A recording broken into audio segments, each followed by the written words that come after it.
My husband loved me deeply, until one night before bed, I didn't drink the milk he gave me. That night, someone climbed into bed. A familiar scent pressed against my back, but his hands were more urgent than usual. I pretended to be asleep, then heard an argument. "The baby your wife is carrying is mine." I quietly opened my eyes. In the darkness, two identical faces appeared before me. One was my husband, but who was the other? After getting pregnant, I suddenly discovered I had two identical husbands. Every night, they gave me a glass of milk laced with sleeping pills. Then they took turns appearing in my bed. I held my breath, hiding behind the bedroom door, trying to eavesdrop.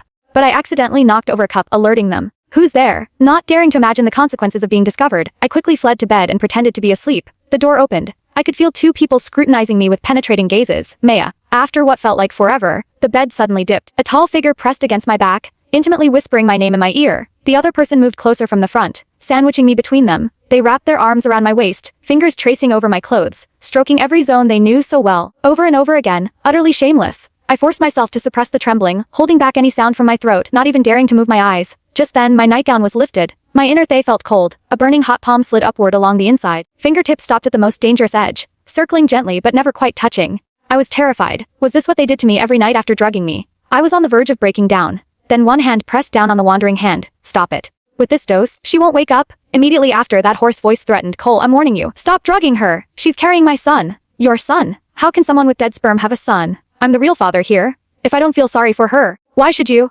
He coldly grabbed Derek's hand back. "Derek, don't tell me you're catching feelings. Don't forget you promised me that after she gives birth, you'd make her donate her kidney to me." Hearing Cole's words, Derek immediately softened, his tone coaxing. "What are you talking about? You know I only married her to find you a kidney." The lying in bed, I felt like I'd fallen into an ice cave. My husband of 2 years, who had always been so loving, had only seen me as a breeding tool and a walking kidney donor. But my mother-in-law Margaret had never mentioned that Derek was a twin. What was their relationship exactly? Did Margaret, who had always doted on me even more than on Derek, know about all this? After thinking all night, by the next day's prenatal checkup, my eyes had dark circles under them. The doctor examined me and warned us that now that I was pregnant, we shouldn't be so active in bed. Derek's face darkened. He knelt by the examination bed, helping me put on my shoes and socks. From my angle, I could only see the top of his head, but from his unusually silent demeanor I could tell he was unhappy. I sneered inwardly. This was the consequence he'd caused with his own hands. What right did he have to be unhappy? "Derek, I've been feeling so awful since getting pregnant. The doctor said the baby isn't developing well. Maybe we should just terminate it." In the end, he was someone I'd married out of love. I couldn't help making one last test for our relationship. Did he really not care about me at all? His hands paused while putting on my shoes, then he gently stood up and kissed my forehead. "Why are you talking nonsense? Didn't you sleep well?"